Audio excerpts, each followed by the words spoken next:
Hello Kitty, how are you Hello, today? Vin. I'm okay. I'm good. How was your visit today?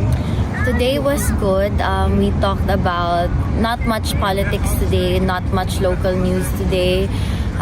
More of like life experiences, past experiences, and future plans. That's why as we were talking about the future plans, he said, again, leave it up to God because what man proposes, God disposes daw. Kaya wala, inshallah lang talaga. How do you feel overall? Because it seems that your energy was a little bit, or is a little bit down now. Kasi sinipon ako. I don't know bakit nagsisimula na naman yung medyo may colds ako today and I was in a hurry a while ago because I think you saw medyo matagal kami sa car kasi sa car na ako kumain. Kaya I feel everything was rushed today, but okay naman. We started the visit just a few minutes late lang kasi si PRRD din late. So he was okay. He ate a fair amount today. Masaya naman ako kasi so long as he's okay, I'm okay. Ayun lang, may agreement kami, no water, no Fanta. Kasi bago na yung favorite niya, after ilang decades of Coke Zero, Fanta Zero na naman. Okay. Kit, tomorrow is a very significant moment. Were you able to have a gist of what his overall feeling about the reading of the decision tomorrow? The thing is, whenever there are hearings like that, we don't talk about it to him so that whatever the decision might be, no disappointments ba? So, I'm sure he knows, or I'm sure he will be informed because I saw Nick on the way out, our legal team on the way out, and I'm sure that the legal team will discuss the details with him.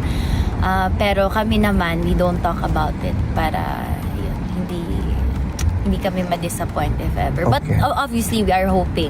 Will you be able to follow or are you planning to follow the proceedings online even? I might online, pero it usually, I decide on a whim Pag hindi ako mapakali and feeling ko I need to see this bago pa ibang tao yung magbalita sa akin, or sometimes naman parang gusto ko sila na yung magsabi sa akin. So we're just really hoping. I know PRRD's hoping as well kasi obviously he misses his family, and every time we talk about life outside nalulungkot siya. But I told him na you're here every day, and sometimes kanina he asked kung approximately ilan kaya yung sa isang araw. Sabi ko, I don't really count. I just know there are a lot of supporters. But at least there are people coming every day. In the event, should the appeals chamber decide in favor of the defense team with respect to the jurisdiction, hypothetically, if your father will be freed, what is the one thing that you would ask him to do? I don't think I would ask him to do anything because I know that he has already all these things planned in his head, kung everything he wants to do after, and I just want to let him be, But I would like to, invite him for a Filipino meal doon sa Barrio Pilipinas because I know na although he is given his meals inside, iba kumain pag may kasama actually during the first few months kumakain siya every time may bisita kami because he feels comfortable socializing and talking to us. Kaso hindi pwede because the meals in the vendo machine are not diabetic friendly. So he has to eat talaga by himself inside. So, kaya mga snacks na lang pag nandun kami. Kitty, I just want to relate to you and to your family that the Filipino people really wishes your father to be free very, very soon, and we pray for him every day. He knows. Actually, I asked him kanina, Papa, do you know how loved you are? And he said na, I don't really want to say, but I think. Sabi ko, you think?